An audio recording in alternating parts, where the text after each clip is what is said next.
하나님 말씀을 함께 보겠습니다. 로마서 16장 25절로 27절이 되겠습니다. 우리 다 같이 함께 한 목소리로 하나님 말씀을 읽겠습니다. 시작.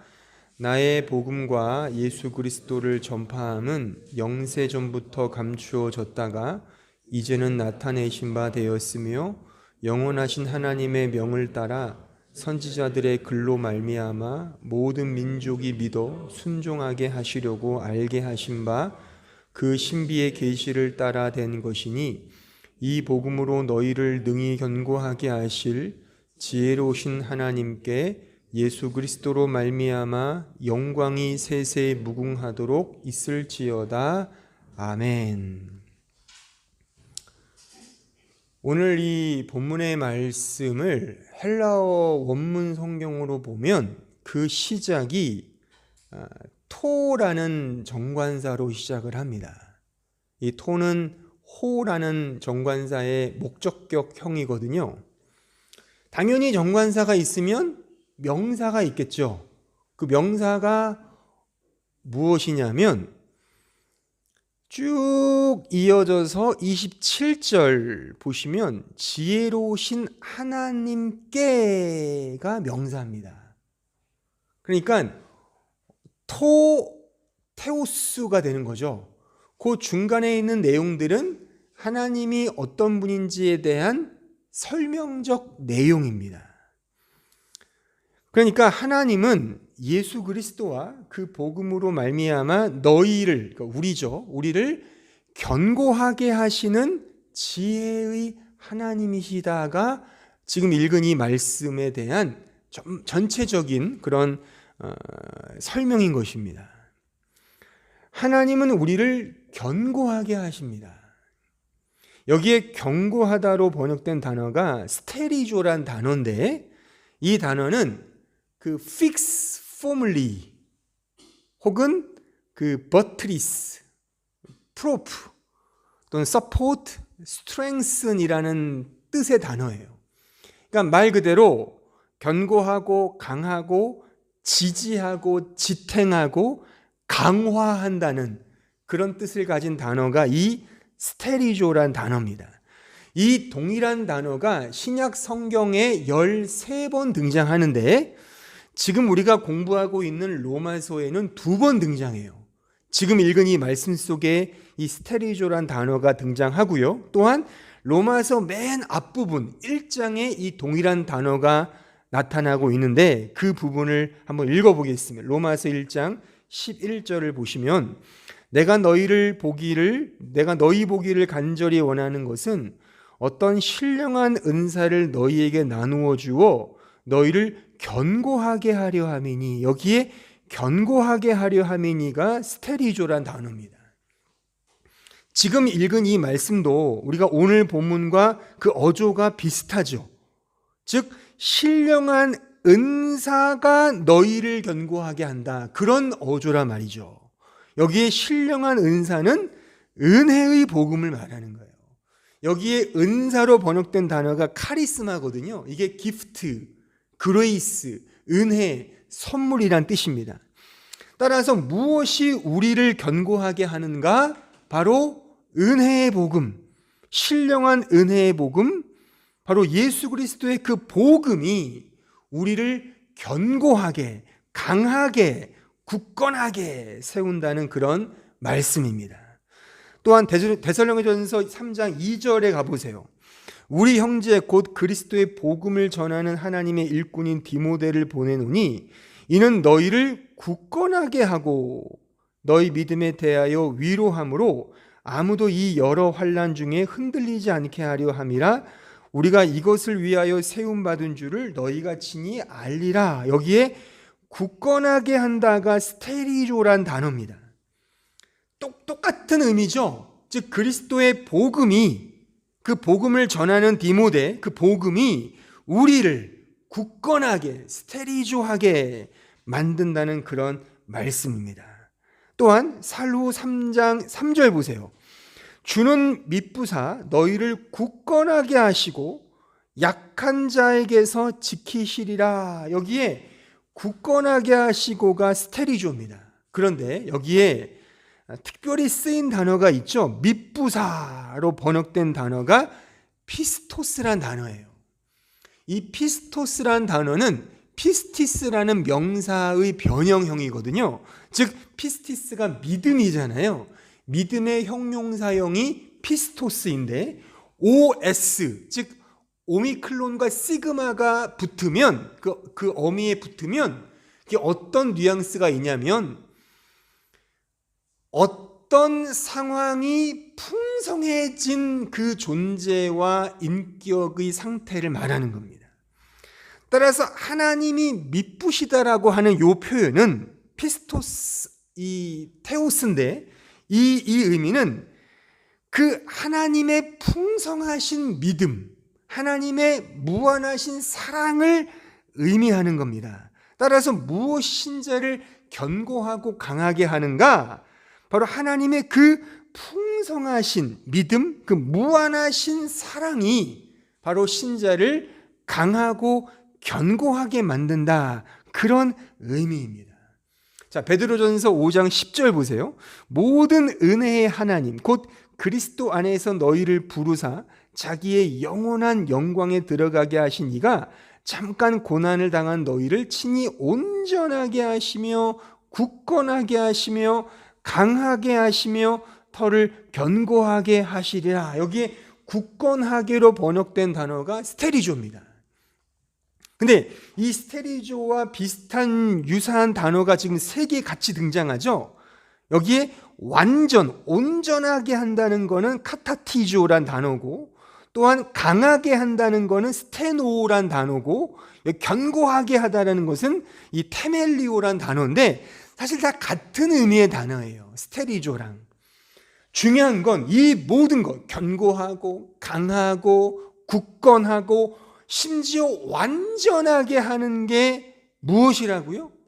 그 맨 앞에 모든 은혜의 하나님이 라는 겁니다.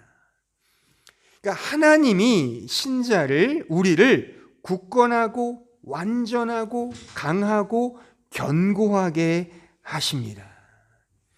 견고하게 하시는 하나님이 바로 우리가 믿는 하나님인 겁니다. 그러기에 우리는 오직 주님만을 의지하며 나아가는 것입니다. 그런데 여기서 우리가 이제 주의해야 할 그런 대목이 있습니다. 주의해야 될 게 뭐냐면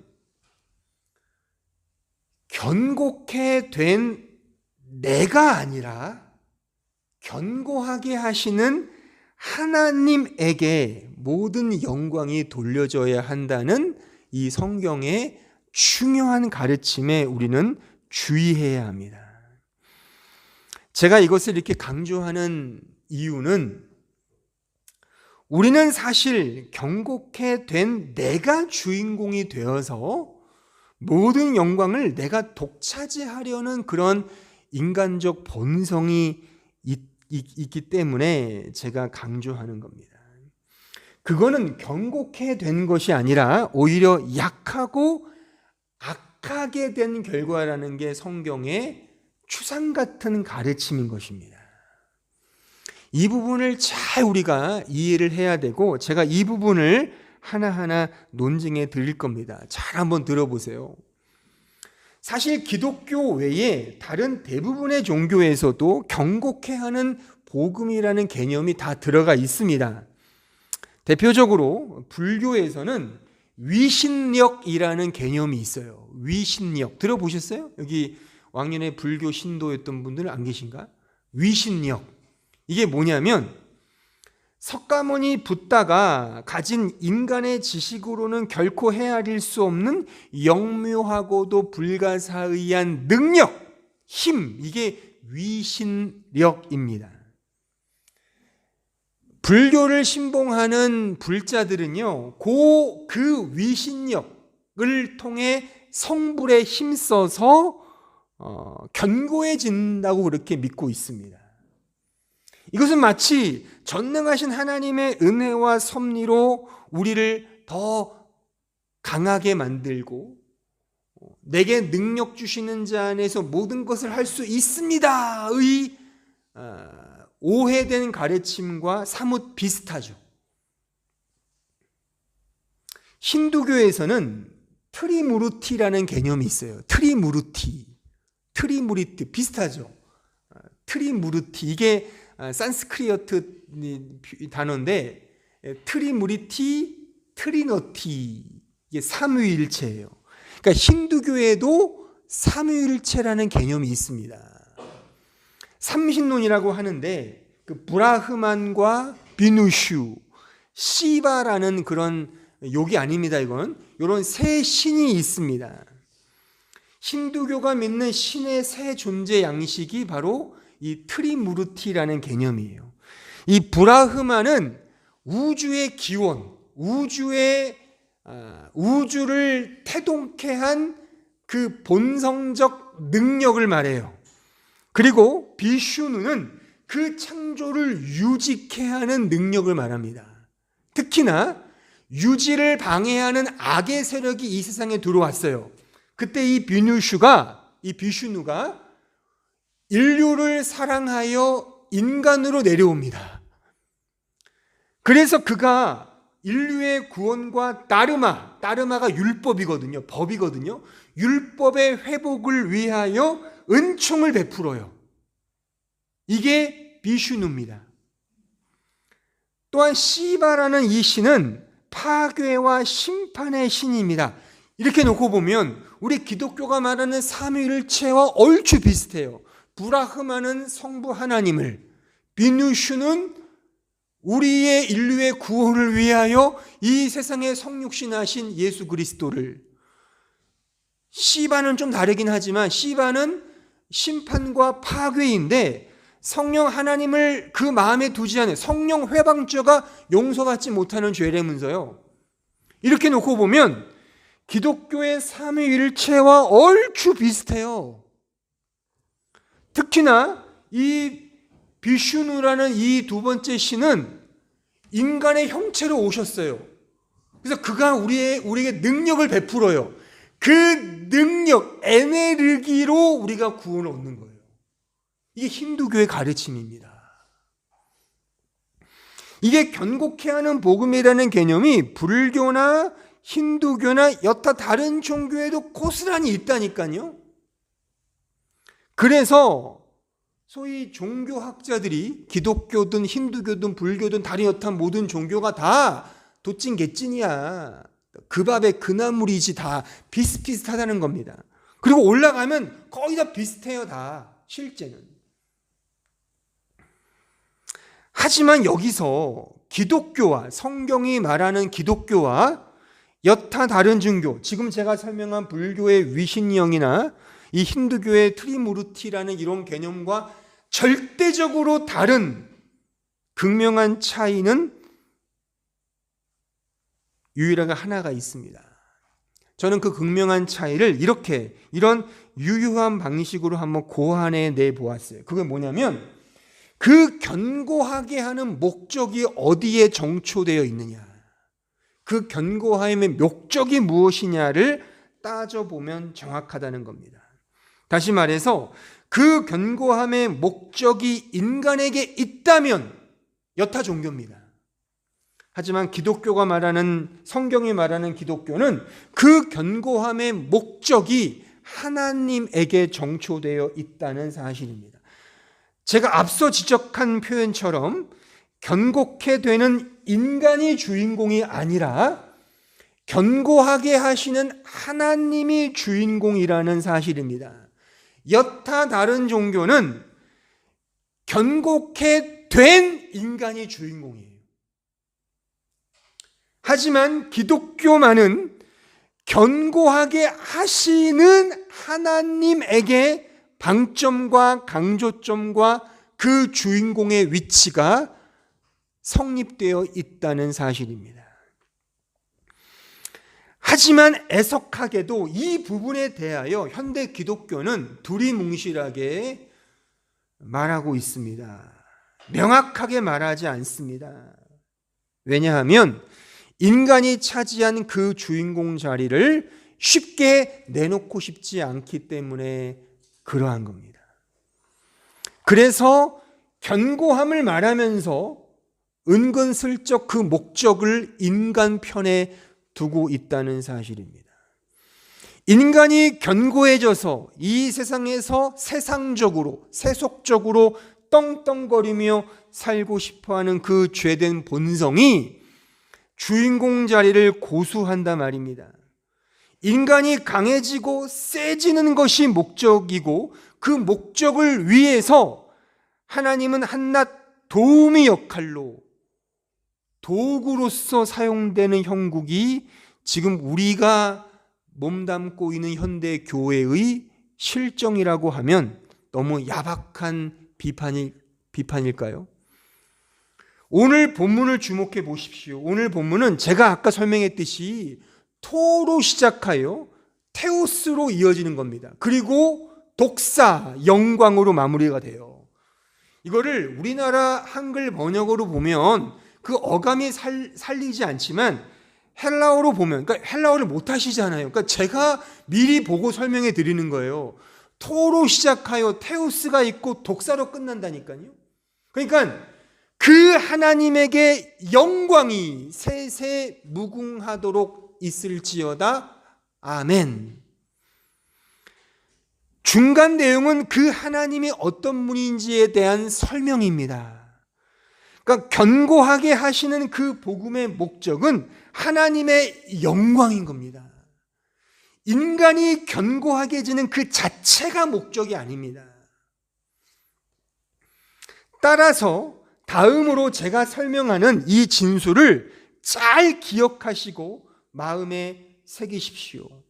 첫째는 신자의 견고함 자체가 목적이 아니라는 설명은 견고함이라는 것 자체가 우리에게는 없고 오직 견고케 하시는 예수 그리스도 안에만 있다는 의미입니다. 꼭 기억하세요. 견고함 자체가 목적이 아니라는 이 설명은 견고함이라는 것이 우리에게는 없습니다. 그러니까 우리가 강해지고 견고해지는 싸움이 아닙니다. 견고한 예수 그리스도 안에 있는 우리가 견고하게 되는 겁니다. 내가 견고해지는 게 아닙니다.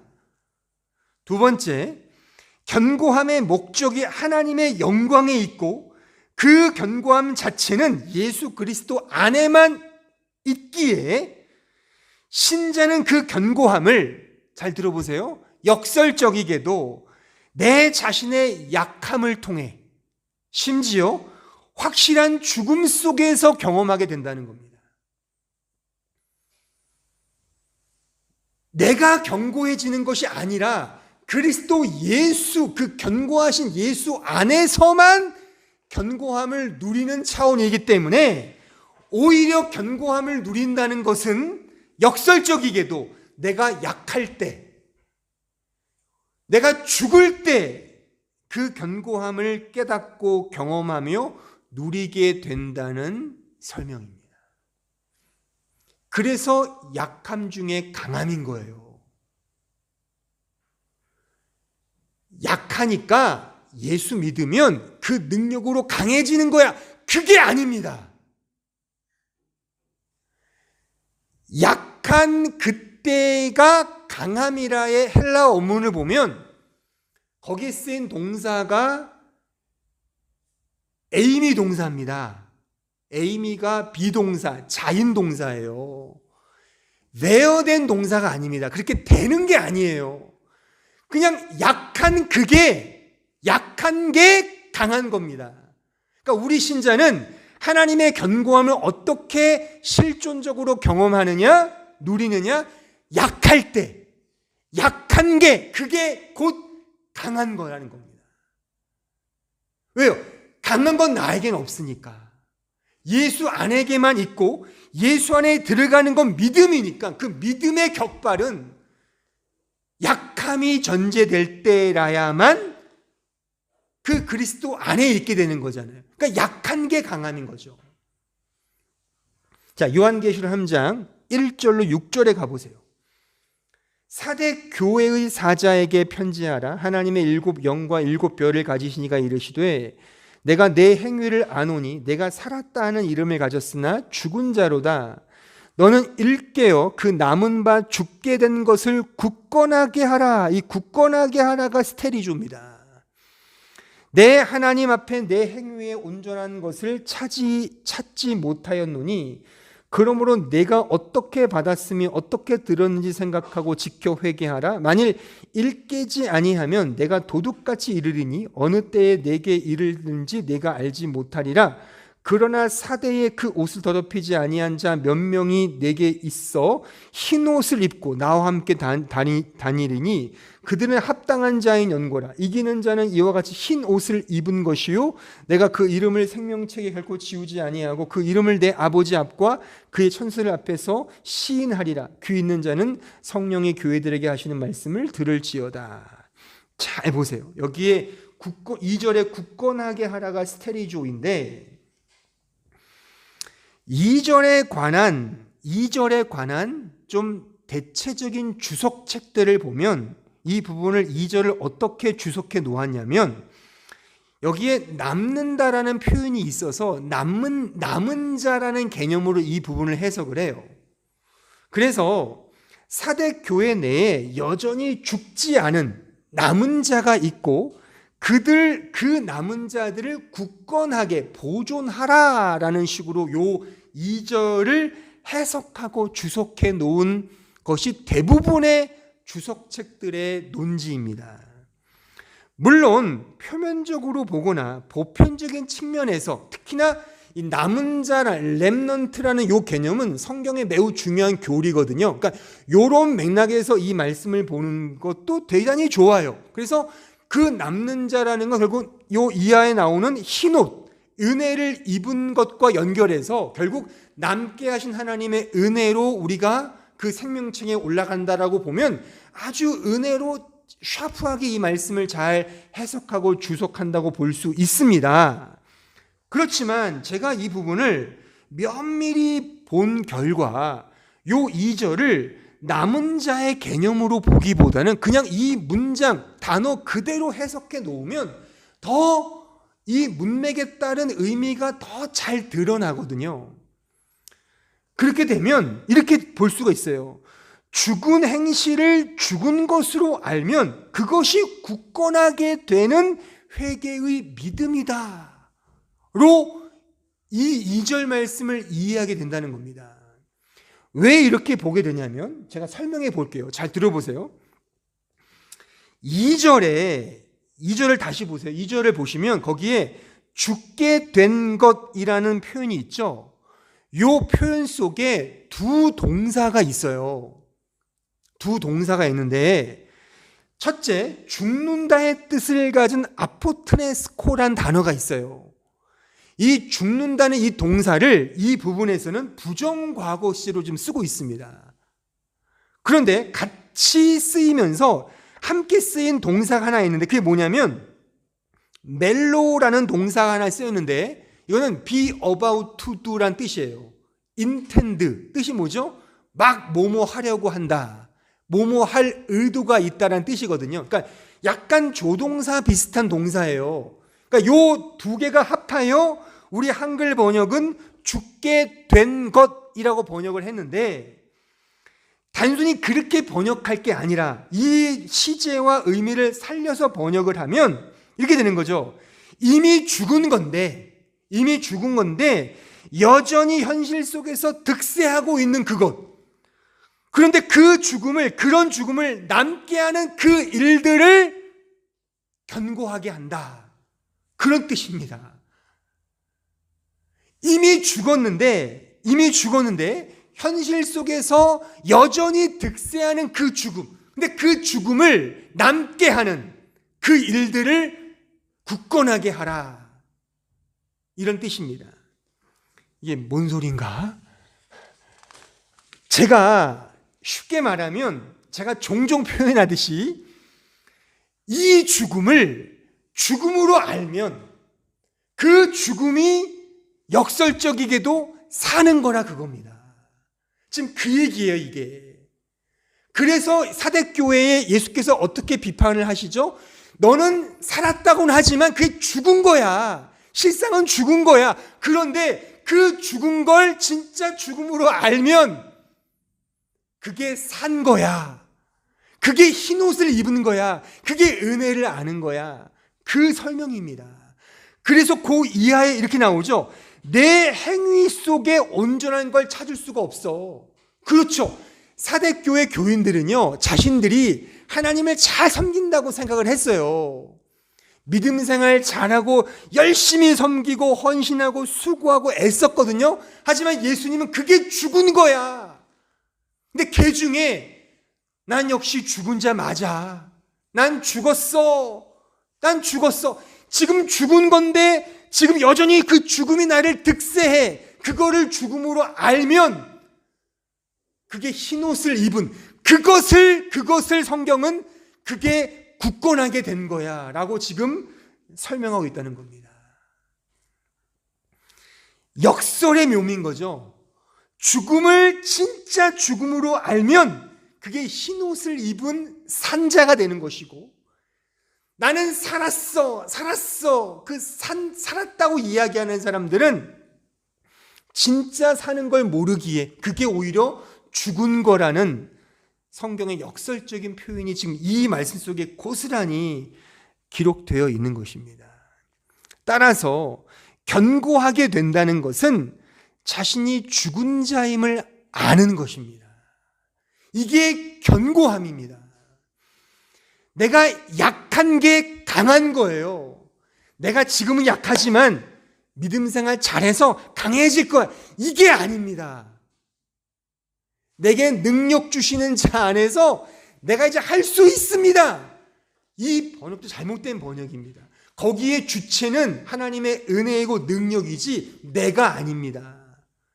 영어식으로 우리가 자꾸만 번역을 해놔가지고 성경을 이상하게 지금 꼬아놨어요. 성경의 주체이며 주인공은 하나님이며 하나님의 은혜이며 믿음이며 그의 능력이지, 내가 견고해지고 내가 강해지고 내가 높아지는 게 아닙니다. 다만 예수를 그리스도로 믿고 그 안에 있다는 그 자체가 견고하고 강하고 튼튼하고 그게 완전한 자의 상태라고 하는 사실입니다. 그 약함을 강함으로 인식하게 하는 것 오직 하나밖에 없죠. 그게 예수잖아요. 예수. 이게 약함 중에 강함이라고 하는 성경의 진의인 것입니다. 그래서 견고함은 우리에게 약함으로 경험될 수밖에 없는 겁니다. 우리는 약할 때 믿음이 격발되거든요. 그게 강하다는 거예요. 그러니까 우리는 계속 약해지는 거예요. 내가 강해진다라고 생각하는 그 즉시 그것은 위신역이 되고 트르무르트가 되는 거예요. 다른 종교에서 말하는 신의 도움을 얻어 내가 강해지고 내가 세지고 내가 거룩해지는 그런 차원은 성경에 없습니다. 엄밀히 말해서 약함이 그래서 강함인 거예요. 나는 죽고 예수로만 산다가 그래서 온전히 성립되는 것입니다. 신자는 그래서 여전히 그냥 흙으로, 먼지로, 질그릇으로 그냥 있는 거예요. 그 질그릇이 다이아몬드 그릇 되는 게 아닙니다. 오히려 더 질그릇, 더 질그릇, 더 질그릇, 완전 질그릇 되는 그 상태가 강하다, 견고하다라고 성경은 가르치고 있습니다. 고린도후서 4장 7절 이하를 보세요. 우리가 이 보배를 질그릇에 가졌으니 이는 심히 큰 능력은 하나님께 있고 우리에게 있지 아니함을 보세요. 우리에게는 없습니다.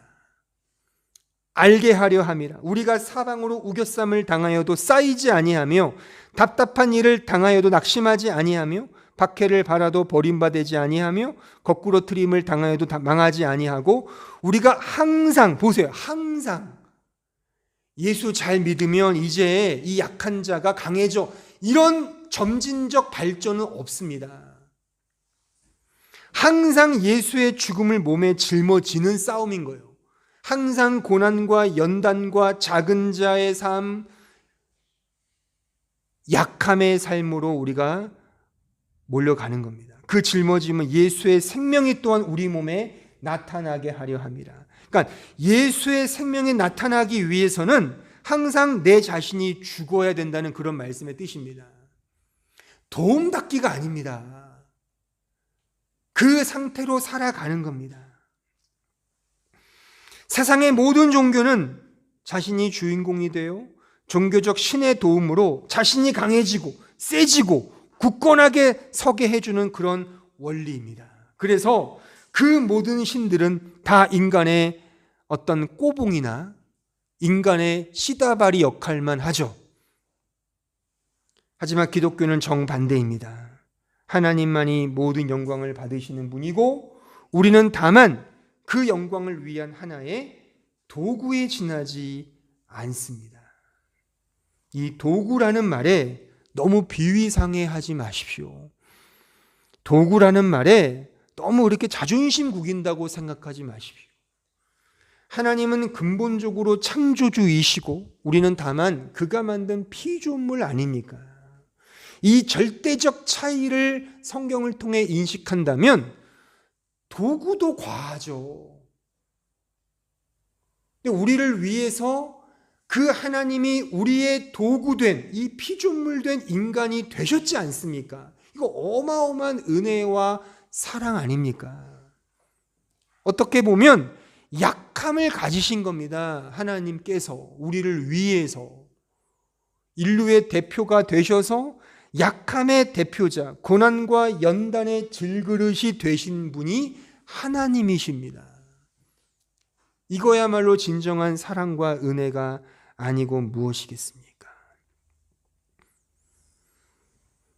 예전에 제가 어떤 책에서 이런 글귀를 읽었습니다. 신자의 승리는 현실 속에서 반복적으로 경험하는 승리이다 라는 물음구를 제가 읽었습니다. 물론 일견 납득되는 진술이기도 합니다. 왜냐하면 우리 신자는 의인임과 동시에 죄인이기 때문에 현실 속에서 그 승리를 반복적으로 경험하는 차원이 맞아요. 저도 이런 표현을 또 종종 쓰기도 하고요. 다만 조심해야 될 게 뭐냐면 오늘 이 설교의 흐름상 그 조심해야 될 건 뭐냐면 그런 반복적인 승리가 점진적인 차원에서 자기 자신의 것이 되어야 한다는 이런 측면은 아닙니다. 그런 식의 반복적인 승리라면 그것은 잘못된 이해예요. 또한 동시에 그런 반복적인 승리를 언급하는 그 배후에 세속적인 성공과 실패의 여부가 서려 있다면 그 역시 옳은 반복적인 승리가 아닙니다. 그러니까 성숙의 측면을 전제하거나 세속적 성패 여부를 전제한다면 그 반복적인 승리는 결국 자기 자신의 발전과 성취와 증명을 위한 승리죠. 그렇잖아요. 그러니까 우리가 여기에 많이 빠져 있습니다. 지금은 여전히 초라하지만 예수 잘 믿으면 성공할 거야 라고 하는 막연한 이런 파랑새를 쫓아 헤매는 그런 인간의 본성이 내재되어 있기 때문에 성경이 말하는 진정한 승리를 승리로 이해하지 못한단 말입니다. 성경이 말하는 견고함과 강함과 승리를 세속적인 성패로 이해를 해요. 지금 나의 삶에 초라하고 빈약하고 그 누구도 거들떠보지 않는 초라한 인생이면 내가 승리했다고 생각하지 않아요. 인간은요. 신자라 하더라도. 그렇잖아요. 그게 아닌 거예요. 지금 내가 실패하고 있다면 그게 강한 거라니까요. 받아들일 수 없죠. 우리의 사고는 아무리 예수를 믿는다고는 하지만 여전히 세속적인 성패에 갇혀 있습니다. 목회의 성공, 인생의 성공, 돈의 성공, 건강의 성공 이런 것이 확보되어야 내가 신앙의 이름으로 성공하고 내가 믿음이란 이름으로 견고해졌다고 이해를 해요. 그런 눈에 보이는 양상이 없으면 난 여전히 루저야, 실패자야. 그 승리가 아직 나에게 오지 않았어. 오지 않은 이유가 무엇일까? 기도가 부족할까? 믿음이 부족할까? 내가 말씀 일독하지 못했을까? 40일 금식기도 해볼까? 이런 식의 인간의 노력으로 또 나온단 말입니다. 그렇잖아요. 우리 솔직히. 그거는 성경이 말하는 승리도, 성경이 말하는 견고함도, 강함도 아닌 겁니다. 여전히 주인공은 자기 자신인 거예요. 하나님은 승리했다고 말씀하는데 내가 볼 때는 승리한 자가 아닌 거예요. 왜요? 내 꼬라지가 이거니까. 인류 대학에 들어가야 되고 인류 기업에 들어가야 되고 화려한 경력이 있어야 되고 어떤 식의 인생이 풀려야만 하나님이 말씀하신 그 약속된 성공이 내 거가 되었구나라고 이해한단 말입니다. 그 정반대라니까요, 성경은요. 오히려 인생이 안 풀리고 실패하고 루저가 되어야 그게 강한 거고 견고한 것이고 성공이라고 제가 역설한다면 믿으시겠습니까? 그래서 우리는 실패는 성공의 어머니라는 이 격언을 신앙적으로 이용하죠. 신자치고 고난 이야기하면서 다시금 와신 상담하고 고진감래하려고 하는 그런 마음이 없는 신자도 없습니다. 근데 결국에 그런 이야기를 해도 주인공은 자기 자신인 거예요. 내가 성공해야 되고 내가 이겨야 되고 내가 강해져야 되고 내가 견고해져야 하나님의 그 승리와 십자가의 은혜가 내 은혜가 된다라고 이해한단 말입니다. 내게 능력 주시는 자 안에서 내가 할 수 있다라는 해야만 성공 신화를 이루어야만 그게 그 능력을 빌어서 내가 능력자가 되었다라고 우리는 쉽게 이해한다는 겁니다. 이건 잘못된 능력론입니다. 이런 예를 하나 제가 들어보겠습니다. 이솝 우화에 등장하는 개미와 배짱이 이야기입니다. 잘 아시다시피 개미는 여름 내내 수고하고 노력하여 따뜻한 겨울을 보내죠. 반면에 배짱이는 허구한 날 노래만 불러서 추운 겨울을 보낸다는 이야기입니다. 그래서 이 이야기의 교훈은 명확해요. 배짱이처럼 게으름 피우지 말고 개미처럼 열심히 일하고 노력하여 복 받아라. 그런데 요새 이런 뉴 버전이 나왔다고 합니다. 개미는 열심히 일해서 따뜻한 겨울을 보냈지만 너무 지나치게 일한 나머지 류마티스 관절염에 걸려서 겨울 내내 찌릿찌릿한 겨울을 보내거나 혹은 너무 일을 해서 과로사로 목숨을 다했다는 그런 이야기가 있습니다. 반면에 배짱이는 여름 내내 노래 부른 덕에 독특한 음악의 세계를 구축하여 그 오디션 프로 위대한 탄생에 출연하여 일약 아이돌 스타가 되어서 대스타가 되었다는 그런 이야기가 있습니다. 물론 누가 웃자고 만든 뉴 버전이겠지만 제가 목사로서 냉정하게 한번 평을 해보면 사실 성경의 관점에서 보면 개미든 배짱이든 똑같습니다. 자신이 주인공이 되어 내가 더 견고해지고 열심히 일해서 여름 내내 일하여 따뜻한 겨울을 보내려고 했던 그 개미는 전형적인 인과율의 법칙에 순응했던 자였습니다. 반면에 배짱이는 여름 내내 놀았지만 음반 출품하여 명실공히 대스타가 되었다는 거죠. 개미든 배짱이든 결국 인간이 주인공이 되어 내가 뭔가를 해보겠다는 그 결과를 얻겠다는 이런 식의 논리는 성경적인 논리가 아닙니다. 물론 열심히 살아야 돼요. 그거는 그냥 사세요. 그렇게 제가 열심히 살지 말라고 해서 열심히 안 사실 것도 아니잖아요. 눈에 불을 뜨고 돈 벌기 위해 다 그렇게 사시잖아요. 그렇게 사는 건 우리의 본성이라니까요. 내 가족, 내 새끼 위해 사는 건 모든 부모라면 자식들 그렇게 사랑하지 마세요라고 한다고 해 사랑 안 하시겠습니까? 그렇지 않다니까요. 우리는 내 새끼만 사랑해요. 내 자식만 사랑하고 내 가족만 사랑하고 내가 더 잘 먹고 잘 살기 위해 살아가는 게 모든 인간의 존재 본성입니다. 그것을 성경에 가르치고 있지 않다는 겁니다. 성경은 반대로 그런 반대를 가르쳐요. 그래야지 믿음이 들어오거든요. 그래서 우리를 오히려 더 역경과 고난과 아픔과 작은 자로 약한 자로 만드는 거예요. 그래서 그 약한 게 강한 겁니다. 내가 세지고 강해지고 견고해지는 것이 결코 아닙니다. 결코 아닙니다. 그러니까 점진적인 성숙과 발전, 그걸 기대해서는 안 됩니다. 물론 우리가 발전하겠죠. 더 성장하겠죠. 그걸 제가 부인하는 게 아니라 신앙 측면에서 보자면 그런 차원이 아니라 오히려 더 많이 꺾이고 부서지고 낮아지고 작아지고 약해지는 그 자리에서 진정한 강함 되신 예수 그리스도, 나의 진정한 피난처는 예수밖에 없구나, 거기에 붙어있게 되지 않습니까? 그 붙어있는 그게 믿음이라는 겁니다. 내가 잘나서 내가 능력이 있으면 뭐하러 붙어있어요? 그러니까 세상 사람들이 기독교인을 욕하잖아요. 야, 얼마나 멍청하고 얼마나 능력이 없으면 눈에 보이지 않는 하나님을 믿는다고?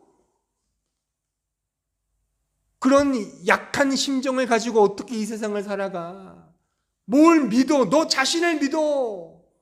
너 능력을 믿어라고 말하잖아요. 그래서 이 시대의 기독교인이 점점 줄어들어요. 아니, 옛날부터 그랬어요.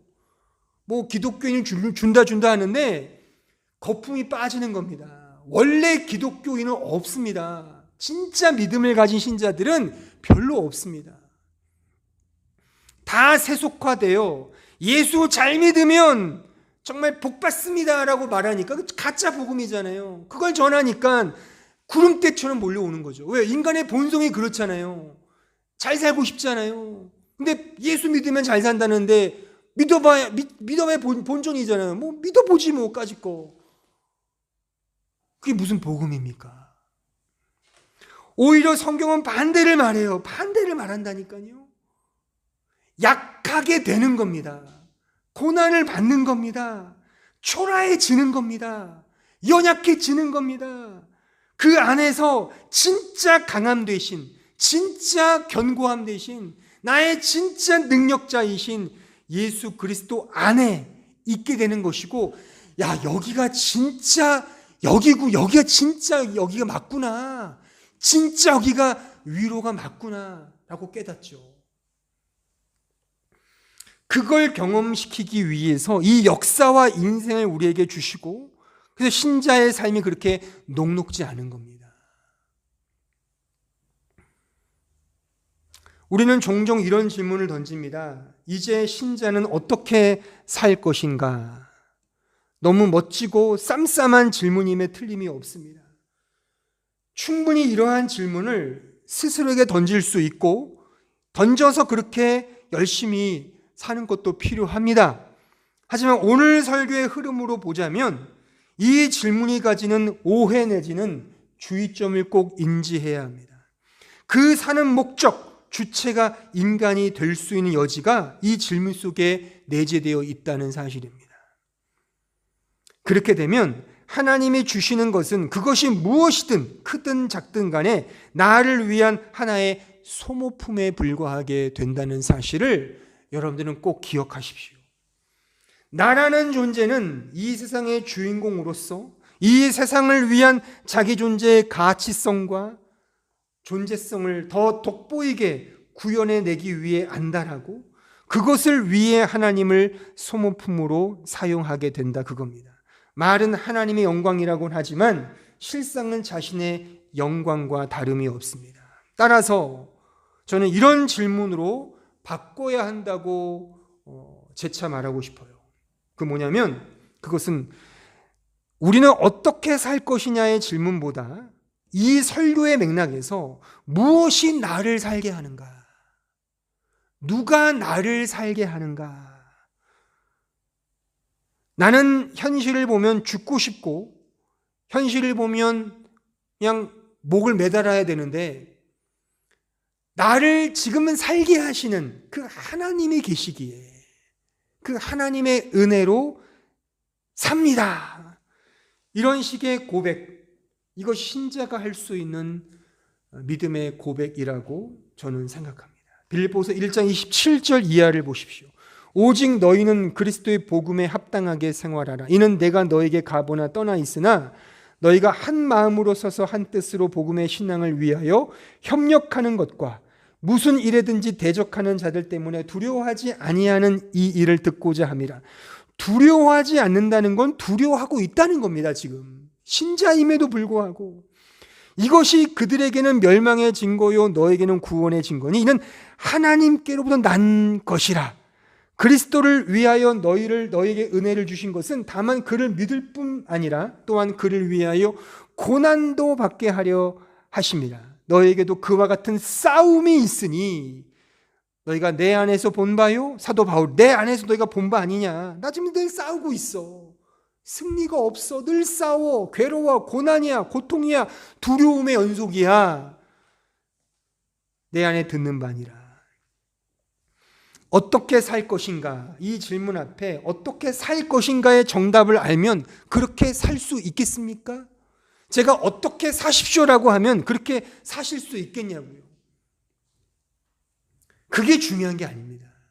어떻게 사는 문제는 그냥 각자 열심히 사세요. 주어진 현실 속에서 열심히 살아가면 됩니다. 그거는 전혀 문제가 없습니다. 우리의 본성대로 그렇게 살 겁니다. 중요한 건 누가 나를 인도하는가, 누가 나를 살게 하는가, 이 질문 앞에 서는 겁니다. 이것이 이 세상을 살아가는 신자의 바른 관점입니다. 그렇게 되면 더 견고하고 강하게 살게 돼 있어요. 왜요? 그리스도 예수 안에 있기 때문에. 그러므로 이렇게 놓고 보면 우리의 인생에 그 어느 것 하나 후회될 일은 결코 없습니다. 있을 수가 없죠. 후회가 남는다는 것 자체에서 우리는 그리스도 안에 있는 그 견고함과 그 승리를 믿기보다 여전히 세상적으로 나약하고 초라한 자신의 처지를 비관하는 믿음 없음의 수준만이 여실히 드러나는 꼴 아닙니까? 그렇잖아요. 하나님은 승리했다고 말씀하는데 나는 승리했다고 여겨지지가 않아요. 왜요? 내 수준을 보니까. 그러니까 뭘 보고 판단하는 겁니까? 세속적인 성패 여부를 보고 견고함과 강함과 그 승리와 이김을 평가하지 않습니까? 그러니까 주인공은 나죠. 내 현실이죠. 그게 아니라고 성경은 늘 말하고 있어요.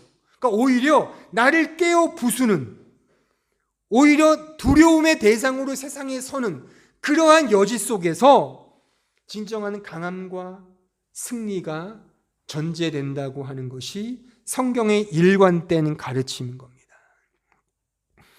따라서 신자는 이런 세속적 패러다임을 깨야 합니다. 그 세속적 패러다임 속에서는 그 어떠한 위로와 평안도 자유도 있을 수가 없습니다. 그런데 여기서 또 역설이 등장하죠. 지금 제 설교를 잘 들었다면 오히려 이러한 믿음 없음의 그 자리가 믿음 있음의 자리인 겁니다. 그러니까 믿음 없음의 자리를 진짜 믿음 없음으로 이해하고 깨달으면 그 자리가 믿음의 자리라니까요.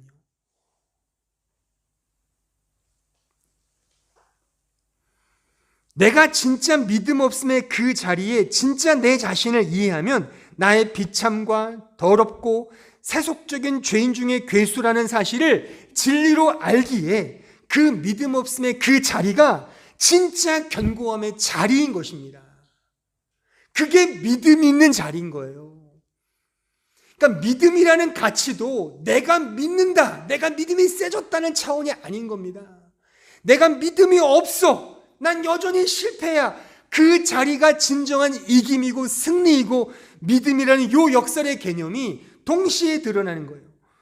그 자리에서만이 오직 예수 그리스도를 믿는 믿음이 드러나잖아요. 그러니 제 설교를 듣고 야, 그러면 난 도대체 뭔 거야? 목사님의 설교로 따지면 난 정말 개쓰레기네. 그거를 진짜 아신다면 그게 영광된 자리인 겁니다. 그러니까 우리의 믿음은 찰나인 것이지, 그러니까 우리의 이해가 하도 아둔하고 일천하니까 하나님이 우리에 맞춰서 하나님의 은혜의 복음을 이렇게 차등으로 주신 거예요. 이렇게 하나하나 차소와 질서를 통해 은혜를 이렇게 우리를 이해를 위해 주신 것이지, 그 은혜는 그냥 은혜인 것이지 그 자체가 우리 안에서 사유되거나 소유되는 그런 인간적인 차원이 아닌 겁니다. 순전히 우리의 수준에서 우리가 이렇게 주님을 닮아가는 거룩도 있는 거예요. 하지만 그 거룩은 예수 안에 있는 완전한 거룩이라니까요. 그걸 모르니까 하나하나 깨닫는 인생을 주신 거죠. 하지만 그 깨달음의 과정은 점진적인 진보라기보다는 그 자체가 그냥 은혜인 거예요. 나는 그 어느 것도 보탬이 없는 완전하고 전적인 하나님의 그냥 즉각적이고 일방적인 하나님의 사랑과 은혜인 것입니다. 그래서 성경은 어디서나 은혜를 말하면서 고난을 말하고, 사랑을 말하면서 죄를 말하고, 역경을 말하고, 고난을 말하고, 고통을 말한다는 것. 그 고난과 고통을 진짜 고난과 고통으로 알면 그 자리가 진정한 은혜의 자리라는 것입니다. 성경이 말하는 견고함은 그래서 우리 편에서는 실패이고 약한 겁니다. 거기가 견고함이고 강함인 것입니다. 나아지는 수준을 생각하지 마십시오. 변화되는 내 자신의 성숙과 성향의 고급함을 따지지 마십시오. 이 부분에 있어서는 그런 것이 기독교의 진수가 아닙니다. 기독교의 진수는 예수 그리스도에게만 있는 은혜인 거예요. 그 은혜가 내가 그 안에 있으면 그 은혜는 모두 다 내 거인 거예요. 찔끔찔끔 내 거화되는 과정이 아니라 그리스도 안에 있으면 완전한 의와 완전한 거룩이 내 거라니까요. 근데 그 깨달음이 우리 편에서는 언제나 매 순간 날마다 내 자신의 약함과 초라함과 흙과 먼지와 아무것도 없는 그 무의 상태를 깨달으면 깨달을수록 그 가치는 더 영롱하고 영광스럽게 드러나겠죠. 이 철저한 이중적 갭, 이 차이 속에 우리가 점점 복음을 알아가는 겁니다. 따라서 중요한 것은 우리 환경과 상황이 아닙니다. 여러분들이 그래서 어떤 상황과 삶을 살든지 상관이 없습니다. 저의 이 표현이 여러분들 우리 인간의 삶을 이렇게 낮게 보거나 무시하거나 폄훼하거나 이렇게 중요하지 않다는 게 아니에요. 우리 모두의 삶은 역경이고 어려움이죠. 이 가운데 어렵지 않은 사람이 어디 있습니까? 저도 힘들어요. 저도 다 힘들죠. 그런데 이 설교를 통해 가질 수 있는 위로와 힘은 그게 바로 그 상황이 우리를 사랑해서 주신 연단이고 고난이라면, 거기서 예수를 붙들면, 믿음으로 바라보면 그게 가장 귀한 인생의 의의며 가치라고 하는 사실입니다. 우리의 믿음의 격발을 위해서 하나님이 우리에게 이런 결코 이해할 수 없는, 받아들일 수 없는 상황과 환경으로 몰아붙이고 있다면 그곳이 바로 이 하나님의 견고함, 이 강함, 이 정말 튼실한, 완전한, 완성된 바로 그 자리라고 하는 사실입니다. 그러니까 이것은 결코 세속적이지 않습니다. 세상적이지 않습니다. 이 설교를 듣고 여러분 돌아가시면서 아마도 의문을 갖거나 혹은 또한 이게 맞나라고 싶을 겁니다. 설교하는 저도 온전히 이해가 안 돼. 머리로 이해되지만 사실 이 상태가 과연 어떻게 견고함일까? 이게 스테리존가? 의문을 가질 겁니다. 의문을 갖는 게 맞아요.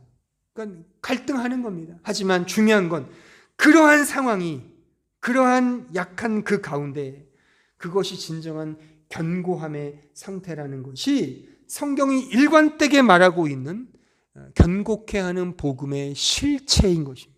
아무쪼록 이 견고케 하는 이 복음 안에서 참된 견고함과 참된 강함과 참된 하나님만이 주시는 능력을 경험하는 우리 모든 신자들이 되기를 진심으로 바랍니다.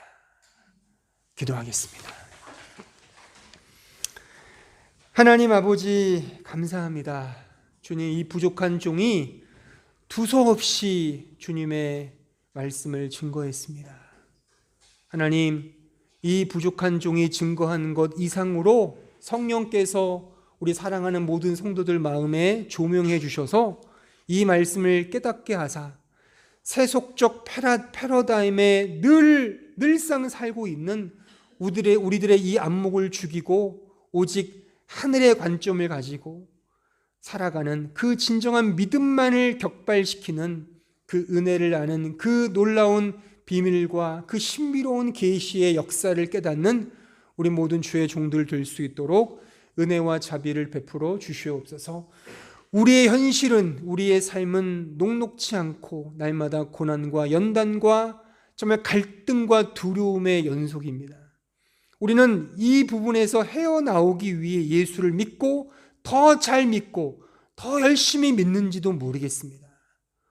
그런데 성경은 오히려 그것이 아닌 예수를 잘 믿으면 없던 고난이 생기고 예수를 온전히 따르고자 하면 없던 괴로움과 갈등과 두려움이 생긴다는 사실을 확인했고, 그 자리에서 그 믿음 없는 정말 아무것도 아닌 너무나 힘든 그 자리에서 진정한 평안과 기쁨과 감사와 견고함과 완전함이 있다는 사실을 오늘 배웠사오니 우리 모든 성도들 그러한 은혜를 경험하여 우리가 어떤 삶을 살든 어떤 환경이든 영광이든 상관없이 예수 그리스도만을 온전히 붙들고 바라보는 주의 종들 될 수 있도록 축복하여 주옵소서. 우리 모든 성도들에게 믿음을 주시사 오직 어떠한 상황 속에서도 예수 그리스도만을 의지하며 바라보는 주의 백성들 될 수 있도록 축복하여 주옵소서. 예수님의 이름으로 기도하옵나이다.